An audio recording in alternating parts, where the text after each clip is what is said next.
It's 8 o'clock. It's Saturday morning, and you're listening to On Point Radio out of Woodville, Texas, KWD. We've got a pretty good show this week. We're going to be talking about all the things you ever wanted to know and maybe didn't want to know about politics in Southeast Texas on the federal level and the state level.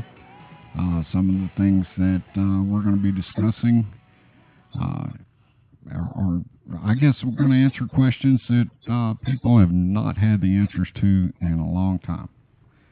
But I want to welcome everybody into the studio. Today we have Michael Cole, who is taking over our sound production and a contributor. Appreciate you being here, Michael. Fired Carol because she was doing such a good job. She was going to ask for a raise.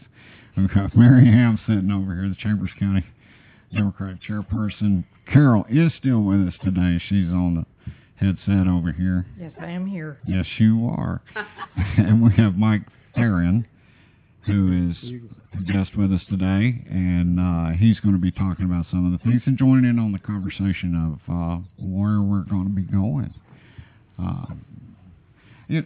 Our life experiences actually have to apply. Anytime you're talking about to have a real program, talk about the things, we could script this thing all the way out, but the places we go, the things that we do are certainly going to shape our discussion. And as you know, I've been up in the middle of Southeast Texas, communing with my relatives in Sperger and visiting with folks in Woodville and the Jasper area, and it really gives you a different perspective, a different point of view of my politics, their politics, how that all comes together, and why sometimes we can't have that conversation. But Carol, why it's difficult to have the conversation. We can have it, but it's a difficult conversation. Well, we can have the conversation, but many times we don't come from the same point of view, and I guess that goes back to what I've always said is we've got to be able to have the conversation. When we stop the conversation, somebody's going to pull a gun, and sane, reasonable people are able to discuss things and come to a reasonable conclusion. Most of the time, for any two people to come to a conclusion that they both can agree upon, it's going to involve a compromise. The Tea Party folks have made that such a nasty word that compromise. How can we compromise? That's giving up. Kind of ironic, considering especially how high of a pedestal they put the founding fathers, the people who actually invented the word compromise in American politics. Compromise is the exchange. Compromise is the exchange that we have instead of going and warring with ourselves, literally going out and breaking out in violence.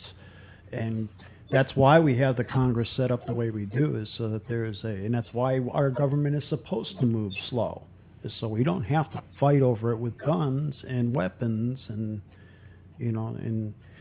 it's about a peaceful compromise that we come to. And when you compromise, nobody's happy, and that's when you know that you've got the right answer. Well, I don't know that I agree with the nobody's happy part, because I think... Well, maybe that's only applies to justice. I think a good compromise can be found, and people go away with... feeling like they got something. Yeah, a little something for everybody. Right. Exactly. And where we are, I think the gridlock in Congress today speaks to the inability to find a compromise and the inability to discuss a compromise position. It's just, no, we want this, and if we can't have this, then you can't have anything, and that's no way to run it.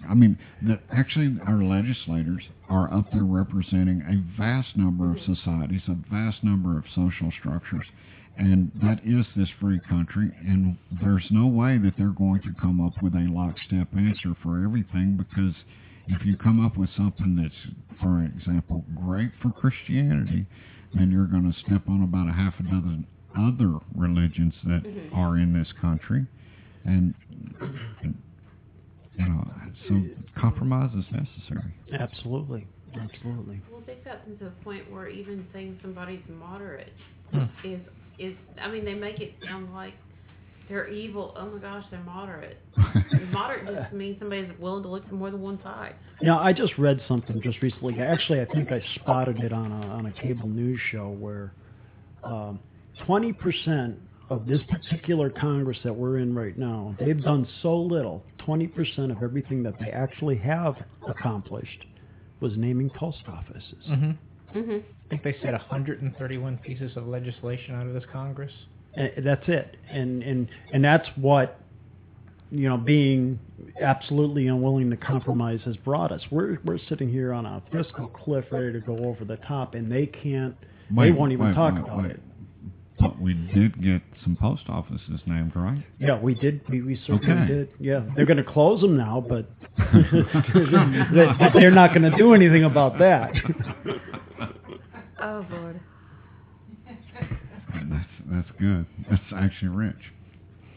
Talking about compromise, I know that one of the things, Mike, you've come in today and you're going to be talking with us about some of the things that we need to understand as a society, and especially in Southeast Texas, we have a hard time having this discussion. And there's a piece of legislation that's actually going before the Supreme Court. And it's about how do we treat freedom, or where do we draw the line in a free society? And that's the slippery slope that I've been having lots of discussions with up in Southeast Texas, because and I'm going to challenge you with some of the ideas that I come Absolutely. back with. But I'm talking about DOMA, or the Respect for Marriage Act, and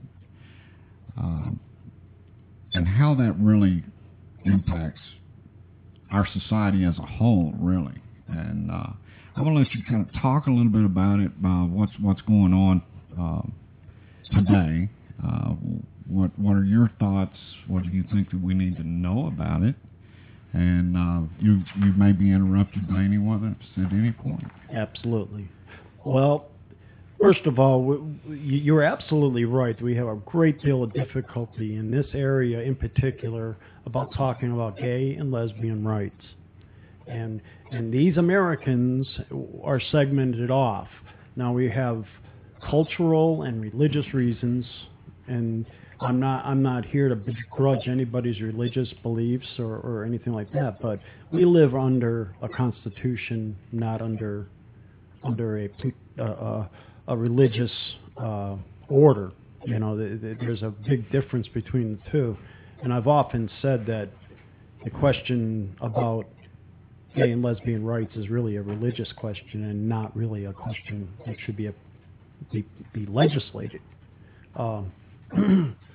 Recently, I've been with the president has actually endorsed providing equal marriage or marriage equality, and that has trickled down through the Democratic Party in Texas and the candidates. And actually, I've been approached by many mainstream Democrats to actually start to organize and try to organize the gay community here in Southeast Texas to form a Stonewall Democrats affiliate right here in Southeast Texas. Okay, to be clear, what is Stonewall Democrats? Stonewall Democrats is a Democratic organization that is recognized by state party. They do have there is a state affiliate, and there are actually several affiliates all over the state, and the Texas Stonewall Democrats is the base Democratic organization for gay and lesbian issues. And they do have a caucus that was actually excellently, it was the best attendance I've ever witnessed at any convention that I've ever been to this year when we had it in Houston.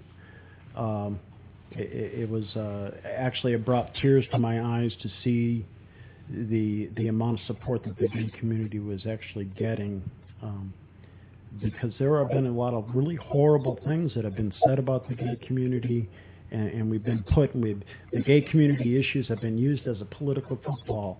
And in Southeast Texas, most gay people just want to be left alone, and they really don't want to stir anything up.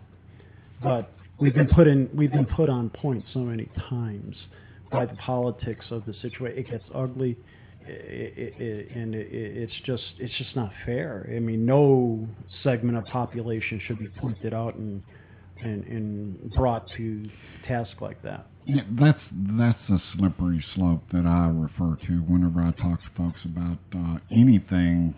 Is how much freedom are you willing to give up to start to draw boundaries around freedom? You can do this in a free society, but you can't do this in a free society. I actually had the analogy used on me this week up in East Texas. So if this is a free society, then I'm free to blow out this 11-year-old kid's brains.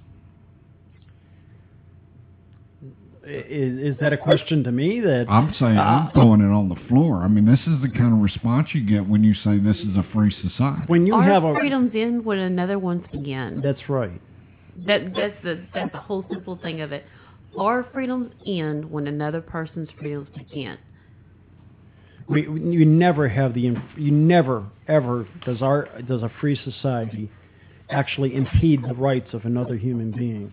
And if you are impeding the rights of life, not even talking about liberty, just life alone. I mean, you're talking about one of the major precepts of our society, and what our Constitution stands by is that you have a right to be who you are and where you are, regardless of what anybody else thinks. Don't you see marriage equality more of a civil rights issue? I think it is a civil rights issue. I was approached by a friend of mine. Actually, he's my insurance agent now, who is a Republican, and we're friends. But he comes in, and last time that this DOMA stuff and everything else was getting all argued about, I never said a word to him about these issues. I was very quiet, minded my own business, and he approached me and said, I want you to know that I'm not for gay marriage, and I'm not for these things. And I said, well, Glenn, I'm really kind of astounded that you'd actually approach me with that. I said, but I wasn't asking for your permission to live my life. It's none of your business. It's none of my business how you conduct your marriage. It's none of my business how you worship God. It's just none of my business. And it's not the government's business to dictate how somebody, it's certainly not the government's business to dictate how somebody lives their lives. And you're right, it's absolutely a civil rights issue. But we're commanded by God to stop all these things that are going on against God's will. Oh, Lord. I've been in Spur, man. You're going to have to talk to me. You're commanded by God, but what? I wish I had.